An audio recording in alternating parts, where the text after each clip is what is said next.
Rome became one of the most powerful empires the world has ever known. But it did not begin with power. It began with a belief. A belief that its rulers were not merely political leaders, but descendants of the gods themselves. Together, we will explore how that belief took shape, how mythology, lineage, and duty came together to explain power, and how Rome came to see its rise not as ambition, but as destiny. Through mythology, Rome did something powerful. It gave its origins a divine foundation. This was more than tradition. It was a claim that Rome's authority was not random, not temporary, but part of a larger, spiritual design. This is not just the story of how Rome was founded. It is the story of how Rome understood itself. How divine intervention was framed to justify and sustain one of the greatest civilizations in history. In this episode, we will trace Rome's heritage back to the gods themselves. From Aeneas, the hero of Troy and son of Venus, to Romulus and Remus, believed to be the sons of Mars himself. This is the story of how Rome came to see its rise not as chance, but as destiny, something shaped and perhaps even willed by the gods.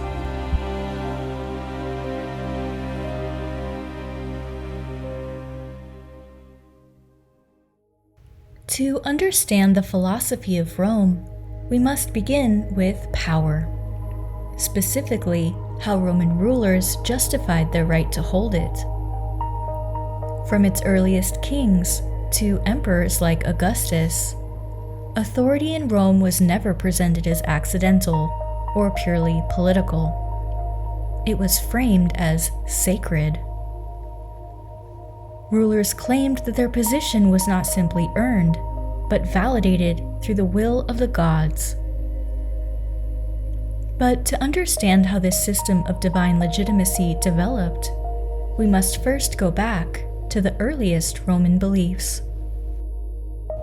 Before we explore the grand stories of the gods, we must first explain the Roman bloodline. The direct ancestors of the Romans were the Latini, who occupied the site of Rome by 1200 BC.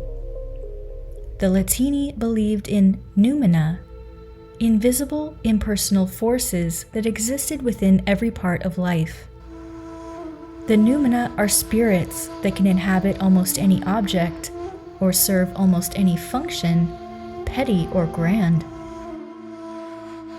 These were not gods with personalities or myths, but sacred powers that governed specific actions. Planting a seed, crossing a threshold, making a promise, or raising a family. The ceremony was called sacrificium, a making sacred, the origin of our word sacrifice. The purpose of the noumena was to maintain order through ritual and discipline.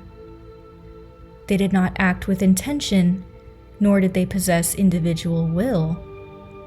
Rather, they responded to correct practice. All proceedings required the nod of the invisible powers. If the rituals were performed properly, then balance was maintained.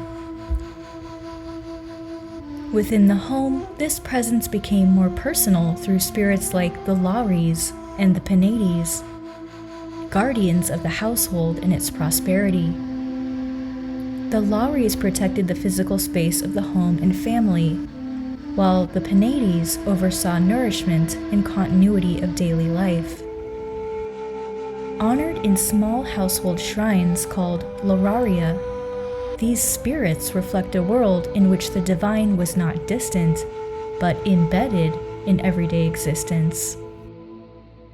One of the most vivid surviving examples of this early belief system can be seen in the Lararium fresco of the House of the Vettii in Pompeii, dating to the 1st century CE, likely painted after the earthquake of 62 CE and preserved by the volcanic eruption of 79 CE.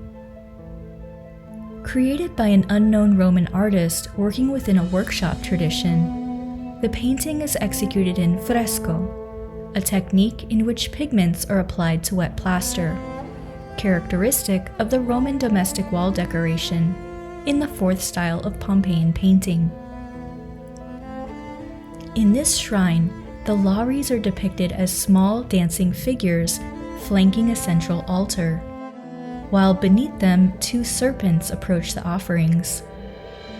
These serpents are often identified as agathodæmones, or expressions of the Genius Loci, protective, life-giving spirits of place that embody the presence of the noumena within the home. These serpents are similar to the good luck serpent in the house of Erechtheus on the Acropolis in Athens.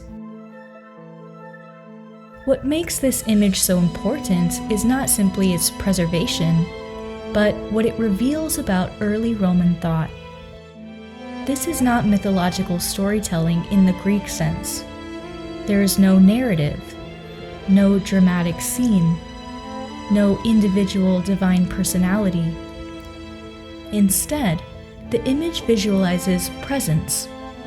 It shows a system in which the divine is activated through ritual, through correct action, and through daily practice. Even today, echoes of this tradition can be seen in the archaeological remains of domestic spaces on the Palatine Hill, where household worship once formed the foundation of Roman religious life. According to the early Romans, almost everything had its indwelling spirit.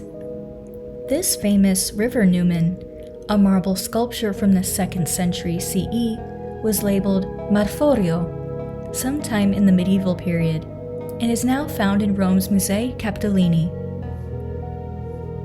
Most medieval and Renaissance paintings of the baptism of Christ have a figure representing the numen of the River Jordan.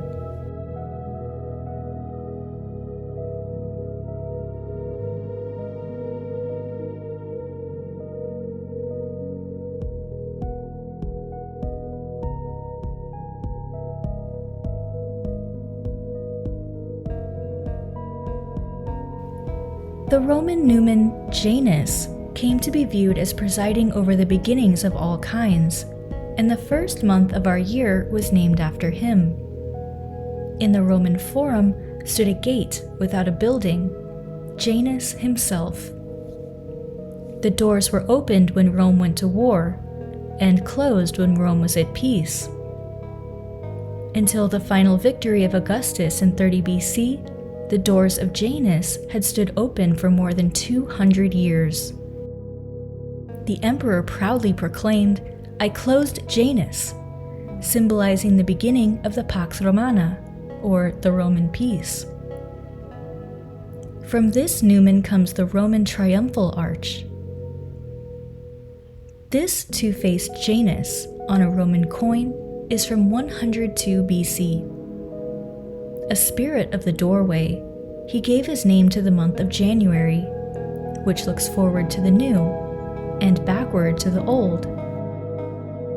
Starting in 153 BC, the Roman year began in January. February was devoted to purification, or februa. Farming and war began in March, the month of Mars.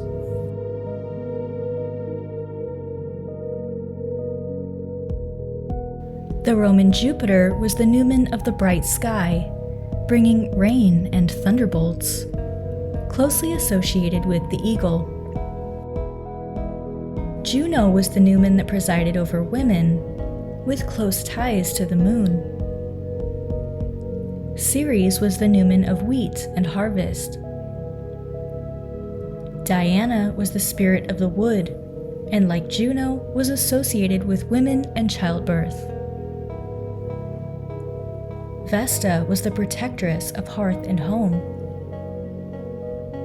Mercury presided over trade and commercial activities, as his name Merx is Latin for merchandise. And Vulcan was a god of volcanic and other forms of destructive firepower. The Roman Neptune was the numen of water. Mars was closely associated with the wolf, and may once have protected flocks, or been a primordial god of war. A spear kept in the Roman Forum had the name Mars. Minerva was the Roman numen of handicrafts. Liber was the numen of wine, as her name means freedom. Faunus, or kindly one, was the numen of the terror of the forest. Venus was the numen of fresh water, especially springs. And finally, Dis, the Roman Hades, is an abbreviation of the Latin divus, or riches. Over time, as Rome expanded into southern Italy, it came into contact with the Greek world, Magna Grecia, and through trade, colonization in the south, and cultural exchange, this system began to transform. The abstract noumena were gradually identified with the anthropomorphic gods of Greek mythology through a process scholars call interpretatio Graeca, in which the Romans recognized similarities between their own divine functions and those of the Greeks. Because the noumena had never been fully personified, they had no fixed stories, no individual personalities, and no independent will of their own. This transition was remarkably fluid. The Romans were not replacing one belief system with another. They were giving form, narrative, and identity to forces that already structured their world. And so, Jupiter closely resembled the Greek god Zeus. Juno became associated with the Greek goddess Hera. Ceres became tied with Demeter, Diana with Artemis, Vesta with Hestia, Mercury with Hermes, Neptune with Poseidon, Mars with Ares, Minerva with Athena, Liber with Dionysus, Faunus with Pan, Venus with Aphrodite, and Hades with Pluto. What the Greek gods introduced, however, was something fundamentally different. These were not simply forces to be acknowledged through ritual. They were beings with desires, emotions, and agency. Unlike the noumena, which maintained order through correct action, the Greek gods acted. They intervened. They imposed their will. They could shape human decisions and alter the course of events, even against human desire. This shift from impersonal presence to personal agency changed everything. It allowed the Romans to not only practice religion, but to tell stories about it, to explain events, justify authority, and connect human history to divine intention. It is here that belief becomes power. With the introduction of mythology, Rome gained something it did not previously have: a way to tell stories about authority. Rulers could now trace their lineage not just through history, but through divinity itself, linking their bloodline to gods like Mars and Venus. Power was no longer just structured.